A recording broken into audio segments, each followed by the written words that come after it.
Hi hello నమస్తే. నేను మీ Chandu from Arudrama consultancy. 30 days 30 university సిరీస్లో 30th డే వచ్చేసి VIT Vellore institute of technology. ఇది 1984లో ఎస్టాబ్లిష్ చేశారు. సో ఆ తర్వాత వచ్చి దీన్ని డీమ్డ్ యూనివర్సిటీగా పరిగణించారు. సో దీనికి వచ్చేటప్పటికి ఇది టోటల్లీ వెల్లూరులో వచ్చేటప్పటికి 372 ఎకరస్ ఆఫ్ క్యాంపస్.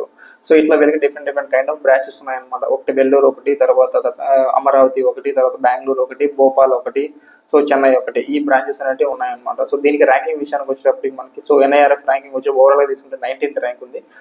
సో దీనికి యాజ్ పర్ యూనివర్సిటీ కింద వచ్చేటప్పటికి 10th ర్యాంక్ ఉంది.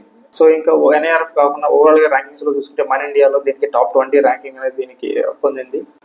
సో ఇంకా యూనివర్సిటీలో ప్రోగ్రామ్స్ విషయానికి వచ్చేటప్పటికి వాళ్ళు ఒక్కొక్క డిపార్ట్మెంట్ మీద డిఫరెంట్ ప్రోగ్రామ్స్ అంటే వీళ్ళు ప్రొవైడ్ చేస్తున్నారు. యాజ్ పర్ మనం ఇంజనీరింగ్ పార్టీ యూజీ ప్రోగ్రామ్ తీసుకున్నప్పటికీ వాళ్ళు 75 ప్రోగ్రామ్స్ అనేవి ప్రొవైడ్ చేస్తున్నారు.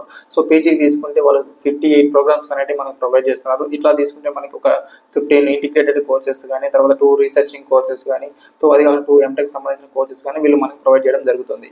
సో ఇంకా ఈ యొక్క విట్ యొక్క యూనివర్సిటీలో వచ్చేటప్పటికి అడ్మిషన్ మనం తీసుకోవాలంటే వాళ్ళు ఒక ఎంట్రన్స్ ఎగ్జామ్ అనేది కండక్ట్ చేస్తున్నారు. సో విట్ ట్రిపుల్ అనే ఎగ్జామ్ అనేది కండక్ట్ చేస్తున్నారు. సో ఈ ఎగ్జామ్ లో వచ్చిన ర్యాంకును బేస్ చేసుకొని సో వాళ్ళని కౌన్సిలింగ్ అనేది ఫేజెస్ వైజ్ గా వాళ్ళు ప్రొవైడ్ చేస్తున్నారు. సో ఫస్ట్ కౌన్సిలింగ్ వచ్చేటప్పటికి 1 నుంచి 20,000 ర్యాంక్ ఎవరికైతే వచ్చింటుందో phase 1 కౌన్సిలింగ్ వాళ్ళు కండక్ట్ చేస్తున్నారు. ఆ తర్వాత 20,000 నుంచి 45,000 వరకు సో సెకండ్ కౌన్సిలింగ్, 45,000 నుంచి 70,000 వరకు థర్డ్ కౌన్సిలింగ్, సో 70 నుంచి 1 lakh వరకు ఫోర్త్ కౌన్సిలింగ్ అనమాట.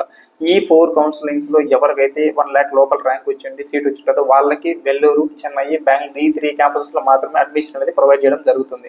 సో ఇది కాకుండా సో ఎవరికైతే 1 lakh పైన ర్యాంక్ వచ్చింటుందో సో 1.5 lakh ఈ మధ్యలో ర్యాంకింగ్ ఉంటుందో వాళ్ళకి phase 5 అనే కౌన్సిలింగ్ అనేది ప్రొవైడ్ చేసి వాళ్ళకు అమరావతిలో కానీ లేదా భోపాల్లో కానీ అడ్మిషన్ అనేది ప్రొవైడ్ చేయడం జరుగుతుంది. సో ఇది కాకుండా ఎవరికైతే 1.5 lakh అబోవ్ వస్తుందో వాళ్ళకి ఓన్లీ అమరావతి క్యాంపస్ లో మాత్రమే అడ్మిషన్ ఎలిజిబిలిటీ ఉంటుంది. సో ఇంకా యూనివర్సిటీలో వచ్చేటప్పుడు మన ప్యాకేజ్ గురించి డిస్కస్ చేసుకుంటే ఓవరాల్ గా మనకు లాస్ట్ ఇయర్ హైయెస్ట్ ప్యాకేజ్ వచ్చేసి 88 lakhs ప్యాకేజ్. సో యావరేజ్ గా తీసుకుంటే 9.9 lakhs ప్యాకేజ్ గా ఉంది.